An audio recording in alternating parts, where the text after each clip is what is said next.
Welcome back to the channel and welcome back to another UFC fight prediction video. In this video, I'll be predicting the full card of fights for UFC Fight Night, Makhachev versus Moises. So without further ado, let's get to our first fight on the card. So in our first fight, we have in the heavyweight division, Nascimento versus Alan Baudot. And I see this one right here is I've been hearing from comments from one particular comment that Baudot is like the main training partner or Cyril Gain and whatnot, but it's not a matter of who you train with. That's really a weak excuse. I mean, you could be decent, you could be solid, you might be a good fighter, you might be this, you might be that, but just training with somebody, even if you can hold up with them, it's a lot about what you do yourself. Because people train with Michael Jordan and were on the same team and still be trash fighters themselves, at least, or I say trash fighters, trash basketball players and whatnot. So don't really hold that much weight to be a training partner. People knock out their sparring partners all day, every day. So ain't no big deal. Or just be there to give that person some work, and that's about it. And also in sparring, you're sparring, you're not really full out fighting. But from what I've seen Baudot, it's not like he's a bad fighter. I just think his fight IQ is a little bit low. Like, it's kind of a little bit low there. Like, he got some decent striking, decent. A lot of them get sloppy. A lot of times ignore his defense or ignoring, just protecting himself out there. Grappling didn't look all that great. So I feel like striking-wise, I feel like they're relatively even on the feet. I would give Baudot a probably slim edge, but grappling I give a huge edge to Nascimento. And I don't think Baudot's gonna do all that great at defending the takedown from Nascimento either. So I see relatively even on the feet. And again, this is heavyweight. Anyone can land a big punch in this fight could be over. Nascimento can land a big shot. Baudot can land a big shot. So that's definitely that. But I just see really to lean on Nascimento's grappling to be able to mix it up, keep the striking relatively even, and then be able to mix in the grappling, get him to the ground, and submit him relatively quick once he gets him to the ground. And I see that happening in the second round. So in this fight, I have Rodrigo Nascimento via second round submission. Now to our next fight, we have in the flyweight division, Francisco Figueiredo versus Malcolm Gordon. And I see this one right here. So Malcolm Gordon is actually a pretty solid, underrated fighter, even coming into the UFC. But since coming to the UFC, he's been knocked out twice or dropped. I think he got dropped and submitted in the first fight and knocked out the second fight. By the way, he got hurt both times in the feet in both fights. One fight, he definitely was stopped by a strike. So chin looking a little bit questionable and definitely not riding the momentum. Figueiredo is not looking the greatest either. He had a pretty competitive decision with Jerome Rivera, who, pretty much at this point should be out of the UFC with like 3 stoppage losses in a row. So, Figueiredo's not looking the greatest either, but he did win that fight. Was able to grapple well. But while I've seen this one, I think Figueiredo's going to be able to let his hands go a little bit more in this one. Beat a touch up Gordon. Find that chin. I don't think Gordon's going to be able to respond well. I think the fight's going to be pretty competitive, be technical, but once they shots start to land flush, I feel like Figueiredo will be able to wear Gordon shots better than Gordon will be able to wear Figueiredo shots. I feel like once Figueiredo lands one real good clean shot, he's going to have Gordon on skates, and he's going to be able to finish him up, and I think that happens within the later stages of the second round. So in this one, I have Francisco Figueiredo via second round TKO. Now to our next fight, we have in the bantamweight division, Anderson dos Santos versus Miles Johns. And how I see this one right here is, Anderson dos Santos is definitely a fighter that gives a lot of people a lot of tough work and had a lot of people gave a lot of fighters tough fights. He might have lost to them, but he gave them tough fights. And he did just be that fighter not that. I mean, he's a fighter he just beat is a solid fighter, but not a great winner and not going to really be around the UFC too long. Probably about to leave right now. But with Martin Day's like solid striker, but kind of one-dimensional. But it is what it is. By the way, with this one, I'm leaning to Miles Johns because I have seen Anderson dos Santos be able to get controlled by a solid wrestler in Nad Narimani, be able to take him down, control him, outstrike him, dominate the positions. I feel like Miles Johns has a better wrestler, in my opinion, than Nad Narimani. Maybe not as big, but technique-wise, pace-wise, I think he's a better wrestler, pressure wrestler, fighter than Nad Narimani. And I feel like his submission defense is pretty solid as well. Pace is pretty solid. And I feel like that's all going to factor in him, allowing him to beat Dos Santos. And also, I think he'll have the height. He'll have a height advantage, but give up a small reach advantage. But basically, I just see the path being like John's been able to keep the striking close. Matter of fact, I see him out striking Dos Santos. Not the biggest issue, but still relatively close, probably about 5-10 different strike differential. So a pretty close striking differential on the feet. but then taking and controlling the top takedowns and controlling the top position, neutralizing the submissions of the Santos off his back, and been able to get a pretty clean decision. I don't think it's going to be like a shutout, but I do see it close, but I do see it is clear that Johns will have the decision victory pretty much off top control and working from top position. So in this one, I have Miles Johns via decision. Now to our next fight, we have in the bantamweight division, Khalid Taha versus Sergey Morozov. And how I see this one right here between these two is, I feel like Khalid Taha definitely has the power advantage, definitely has the hands advantage, but I give Morozov every single other advantage. I think he's a better grappler. I think he's a better wrestler. I think he changed his combination together better. Defense going backwards is definitely questionable, so Khalid Taha could get him, force him back and like chain together the combination. He might be able to put him out. That'd be his best chance. I think that would be early. But outside that, I think Morozov's going to be the one putting Khalid Taha on the back foot for the most part and mixing the takedowns and making Taha had to react to these takedowns, to defend these takedowns, and still securing these takedowns. Really just frustrating Taha with his pace, his takedowns, his top control, and being able to beat Taha to a decision. So in this one, I have Sergey Morozov via decision. Now to our next fight, we have in the women's flyweight division, not flyweight, strawweight division, Amanda Lemos versus Montserrat Ruiz. And now I see this one right here. I feel like Ruiz, she's a solid fighter. Well, she's a fighter. I don't think she's all that technical really in the area. Well, her grappling is pretty technical, but not all that technical. She's not like, oh, this girl is, you gotta watch out for the ground with her. Like she'll tap you out, she'll snap your arm up, she'll snap your leg, or she'll snap your neck up. Like not all that, but like she can definitely be a real good positional grappler and just really be aggressive and relentless type grappler, but not like not gonna wow you with technique or finishing ability necessarily at this level. I feel like Lemos on the feet, she's a much more polished striker. I feel like Ruiz, she kind of still a sloppy, patchy striker, square, stiff. And her striking is just passable striking. Not really much to really write home about. So for the most part, she's going to want to tie you up, try to drag you to the ground, and control you and dominate you on the ground. That's what she wants to do. She want to latch onto you and smother you. That's what her style is. She's a little short, compact chick that wants to drag you to the ground and put all her weight concentrated on you and suffocate you on the ground. But not tap you out or really anything. But well, I see this one. I feel like Lemos should be able to stop the wrestling of and grappling of Ruiz for the most part, be able to address it without great issue. Then the feet, Lemos is just much sharper on the feet, much more powerful of a striker, heavier hands, heavier kicks. And I feel for her be able to line her up, land big heavy shots, and I see her be able to put her out in the first round. So in this one, I have Amanda Lemos via first round TKO.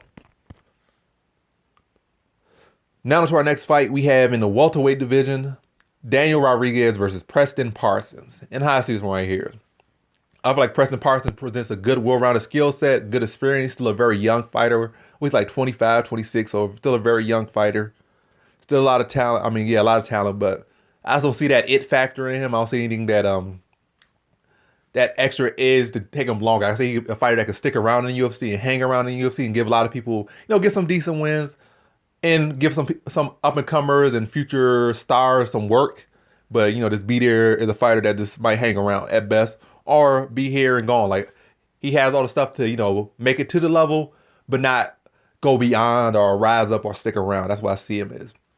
Like, his grappling is decent, but not all that great. He's not I wouldn't put him in any outstanding categories as far as grappling. I feel like Rodriguez has fought better grapplers than Parsons before. Better wrestlers, better grapplers. Definitely better strikers than Parsons. And I feel like Parsons has his own issues on the feet. Like striking, he's a bit stiff, doesn't really move his head that well, has issues closing the gap. Every time he tries to close that gap is always like awkward, overexerted, jumping and leaps to get in and then like very telegraphed. So a guy like Rodriguez with good jabs gonna be to stick that jab in his face, freeze him up. And then when he does try to jump, be able to step off and land counters on him. And this really just put a Boston Clinic on him. Like I said, I feel like Parsons will give Rodriguez good work, and that's just about it. He'll give him good work. But once Rodriguez starts settling in, starts to find his shots, find his ranges, find his timing, and starts to set him up and walk him into traps, and starts to let his hands go, I see Parsons wilting relatively quickly. And then from there on, once he started to tag him up, hurt him, I see Parsons panic wrestling, panic grappling, holding on to the leg too hard, going for a single too heavy. And then from there, I see Rodriguez snapping up a high elbow guillotine and tapping him out in that second round. So in this fight, I got Daniel Rodriguez via second round submission. Now to our main event. Well, not our main event. The first fight on our main card. I stay making this mistake as of late. But yeah, now to our main card. We have in our first fight on the main card in the featherweight division, Billy Qurantillo versus Gabriel Benitez. Wow, this thing going pretty quick. It was only 10 minutes in. I'm already at the main card. But yeah, Billy Q versus Gabriel Benitez. How I see this one right here is Gabriel Benitez is a favorite right now, but probably will still be a favorite going through just off momentum. But what momentum does really Gabriel Benitez has over, other than beating Justin James, who like 1-3 in the UFC? Not a whole lot of momentum. And Justin James hasn't been looking all that great outside his first fight. And even then, he looked limited in that first fight that got him a little bit of attention. But as far as that 145, hasn't been doing a ding. Outside, he hurt a couple people, but that's about it. But Gabriel Benitez, like I said, he hasn't really beat the toughest of competition as of late. He gave some good people some good work, and he's beating some lesser competition. So it's not like his resume is all that great. I feel like Billy Q's resume is better. Billy Q is definitely the more well-rounded fighter. Gabriel Benitez is a fighter who in the past has had questionable wrestling defense, but he trains at AKA, so you expect his wrestling defense to get better. And it hasn't really been addressed since. Like, nobody hasn't really went out there, or he hasn't really fought the greatest of wrestlers. He hasn't fought out guys that have attempted to take him down. I think it might have been 1 or 2 takedowns in like past 3, 4, 5 years. So it's not like he has been forced to mix it up with anybody. So he's been able to have these striking battles. So I feel like Billy Q can mix it up with him on the feet. I will give Gabriel Benitez the striking advantage, definitely the kicking advantage. But Billy Q is I feel like is the overall advantage fighter. I feel like he will mix it up. He's a fighter that mix it up and will look to mix it up. And I think he will mix it up against Gabriel Benitez. And that will make the difference. A fighter that'd be a little bit longer, a little bit heavier, mixing up his striking with his grappling, giving Benitez different looks, getting cage control time, scoring a couple takedowns here and there, and getting some top control time. In a very close fight that will lean to Billy Q based off mixing up. This is mixed martial arts, not kickboxing, not boxing. So when you mix it up, you just open up other opportunities. And just by mixing it up, you gain advantages. Like you gain control time, you gain positional control. And then based off positional control in MMA, you are winning that position. Like you're on top of them for a minute, 2 minutes. That factors heavily in a fight where it's not that great a difference as far as striking. That's why I see it as not the greatest difference in striking as far as the fight, maybe a 5, 2, 3, even 10. But when you're on the ground, control for like a minute or against a cage for like 2 minutes, it factors heavy. And I think that's what's going to lean it to Billy Q. So in this one, I had Billy Qurantillo via decision. Now to our next fight. We have in the middleweight division, Rodolfo Vieira versus Dustin Stoltzfus. And with this one right here, I actually was going to lean to Dustin Stoltzfus at first, but now just really look back in the striking, did not look as polished as I thought it was. He does got some decent bit of power. He's a well-rounded fighter. He definitely has a style that can, cause Vieira issues. He's a fighter that definitely has a solid background in BJJ and not just a guy that's a fish out of water on the ground. A guy that can really grapple and really hold his own on the ground. Vieira is without a doubt a far more accomplished BJJ fighter. But in MMA, it's not all about how good you are in pure BJJ. A lot of times the gap is closed because it's mixed martial arts. When you start on punches in there, mixing in punches, the guy that's a lesser grappler in pure BJJ could be the better grappler in MMA because there's different stuff in there. Like there's literally punches in there versus in pure BJJ, there's no punches involved. And there's gi and no gi and a lot of different other factors. So when you mix into MMA, a guy could be a better MMA grappler than a guy who's a better BJJ grappler or the better wrestler. But yeah, that's how it goes. But I feel like that was the angle for him, but really look at him, like I feel like he is one of those fighters that accepts positions too much and tries to work instead of just stand back up and tire his opponent out. So I feel like in each position, he will give up some takedowns, he will give up control, and that will allow Stoltzfus to work.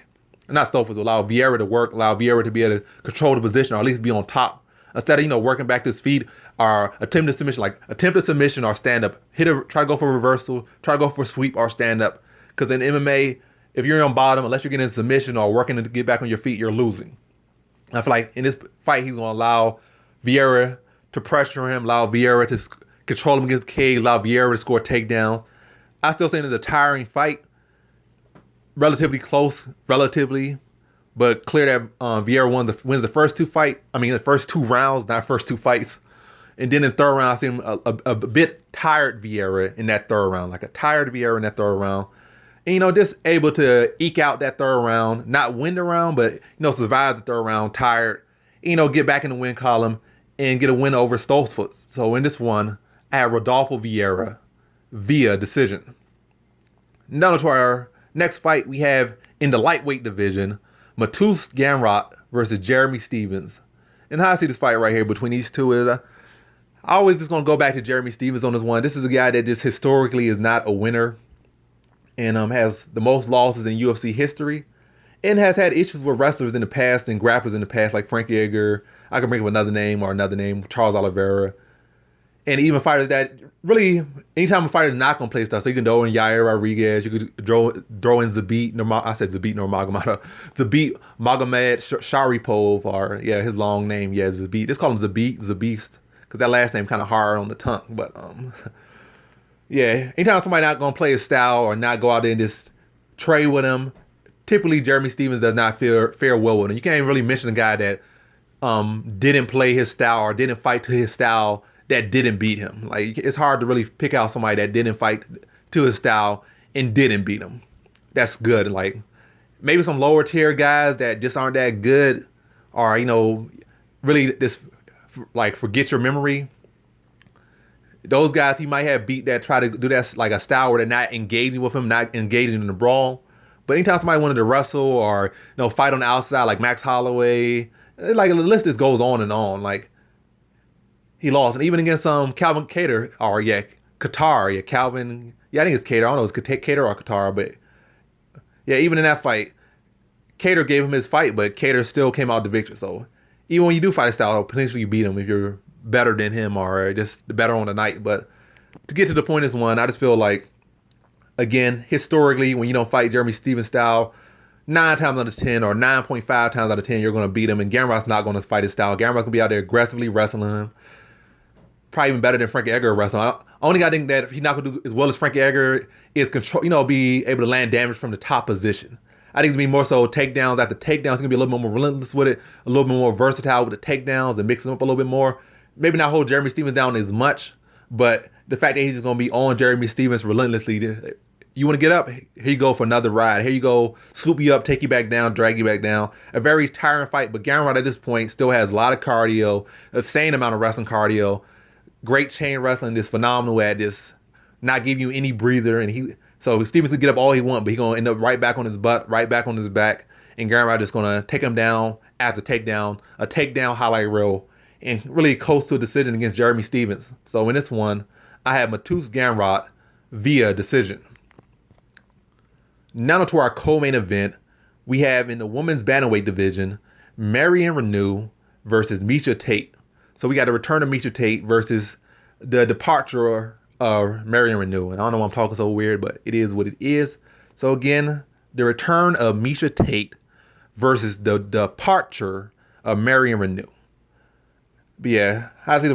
Marion Reneau's 9-7. Sheesh.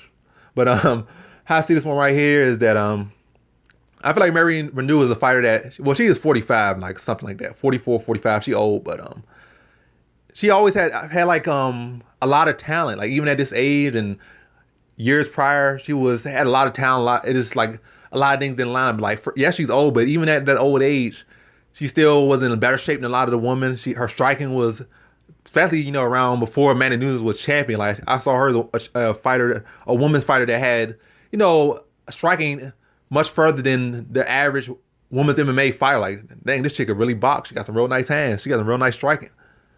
But she always had her own issues and stuff. Like, when it comes to stepping up, she kind of lost. Or when it came to big moments, she would turn it up too late. Like, but again, like a fighter coming to MMA very later in her life, and it's just some things like probably would have been better. You could have had those losses early on in your career as a younger fighter. Then when she would have been the age she is now, or younger, or the age she was then, or younger, she would have had those losses, and she would have been sharper and better, and handle these situations better. And probably fights that she would have lost when she was younger, she would win or dominate later on. But again, when you come in late, your whole career is what you got. You got like 5-10 years instead of like 20, or you got like 5 years. You don't got the same amount of years as these younger fighters, not the same amount of time to build. But she had solid BJJ, she had solid striking, but solid fighter. Like, give her all her props, and to still be here and still look this good. Even her last fight, she didn't look all that bad. She looked solid versus a fighter who probably can go on to still, stick around in the UFC for a good number of time, maybe fight for a title. I don't see her really winning the title. I'm talking about chasing, but again, I'm kind of running off with the mouth here. But either way, with Reneau, again, it comes down to the fact that she kind of gets lax out there in these fights. And I definitely feel one of her issues in fights is she spends too much time on bottom. Like this is BJJ, and you have like, or BJJ in the gym. Like you have hours and hours to work and stuff, and the clock is not a factor. But in MMA, the clock is a factor, so you can't be working for these submissions unless you get in these, snapping these up real quick, or you gotta be quick with it. You gotta be tricky with it. You gotta be real slick with it, because you don't have the same amount of time for an opponent to make a mistake. This is not like street fighting or like where the principles of what BJJ is built upon. This is not about forcing the submission. It's about just a tactical chess match. It's for as long as it needs to be till your opponent makes a mistake and then you capitalize. But MMA, you got 15 minutes unless you're fighting for a title. So I feel like that's going to be the downfall. And also, Miesha Tate has some solid BJJ as well. Matter of fact, she might be the better BJJ practitioner in this one, at least as far as MMA goes. But I really see this one, though. I just see Miesha Tate being able to score takedowns, be able to strike with her. I give Reneau the striking advantage, but I feel like Miesha Tate will be able to scoop her up, drag her to the ground. And again, Reneau will play guard too much, be on bottom, taking ground and pound. Miesha Tate will be able to pass her guard sometimes. Reneau will be able to regain it, but again, playing the bottom position too long and really losing primarily just off top control and some ground and pound. So in this one, I have Miesha Tate via decision. Now to our main event, we have in the lightweight division, Islam Makhachev versus Thiago Moises. And how I see this one right here is I think Moises has made a lot of improvements in his striking, his fight IQ. I think he's mixing his grappling up a lot better. And he has evolved a lot since he lost to Beneil Dariush and maybe some other fight. I don't know who else he lost to, but I know he definitely lost to Beneil Dariush. He should have lost to Bobby Green, but it is what it is. But this guy has definitely made a lot of improvements, as we've seen. But I feel like Islam Makhachev is the best fighter he has fought. Maybe 1A, 1B as far as the best fighter he has fought with Beneil Dariush, but Islam Makhachev is definitely up there. Definitely by far the best wrestler he's fought. And overall, I think Islam Makhachev is better than Dariush, because Dariush does get sloppy on the feet. I feel like Makhachev did get sloppy early on in his career, but he's definitely sharpened up his striking, just sharpened up his mind, sharpened up his overall game, his fight IQ, just sharpened up all his tools, and there's less chances for victories for his opponents out there. But Beneil Dariush is definitely the better BJJ practitioner, that's for sure. But outside that, I feel like Makhachev is just overall the more clean fighter. I think offensively, when Dariush is sharp, I think his offensive striking is better. I'll give him that too. But again, it kind of loses value or loses some points for defensive and offensive sloppiness when he starts to get tired or gets caught up in fights. Starts to drop those hands, start to come in swinging. And there's just some issues with, and also he's a slow starter, but we're not talking about Beneil Dariush. We're talking about Islam Makhachev versus Thiago Moises. And I see this one right here. I feel like Makhachev should be able to score takedowns against Moises. And Moises is going to be more than open to try to accept these. I mean, he's going to defend it, but he's not going to be too worried about going to the ground with Makhachev. And then with a lot of these grapplers, that's going to play against him, because Makhachev's savvy on the ground, will be perceptive, will be able to control the top position, follow the hips pretty well, shut down what Moises has on the bottom or off his back, and be able to control the top position relatively well, land ground and pound from there. And I really think it'll be a case where Makhachev's pace and wrestling is going to break Moises down. Like I said, Moises definitely might be able to eke out some early rounds, but Makhachev's pace is not going to slow down. He's going to be in his face the whole time, going for takedowns, be on top of him, and not giving Moises any breath. And that's what's going to be. It's going to be a close fight, but Makhachev's going to outwork him, be relentless, and break him down, be tenacious, break the dude down, have him tired, have him exhausted, not be able to, go as hard as he goes for as long as he goes, and not be able to deal with the wrestling, not be able to deal with the top position, not be able to deal with the positional changes. Like I said, be able to hang early, maybe even win early, win the early rounds, maybe 1 or 2. I give him 2 max in the early round, but then eventually after that second round, Makhachev gonna start to take it away, start to be able to unload the striking more once he got Moises tired, hands start dropping. Moises' style already kind of has his hand dropped. He likes fighting a little karate, kind of hybrid karate style, but it really even start to drop. Then Makhachev starts land shots, land his jab, land shots over the top, and then start to really go for some more, land more success with his takedowns, and then from there just smother him, and then be able to put him away in that 4th round. So in this one, I have Islam Makhachev via 4th round TKO. And that concludes my fight predictions for the 4 card of fights for UFC Fight Night, Makhachev versus Moises. And as always, thanks for watching.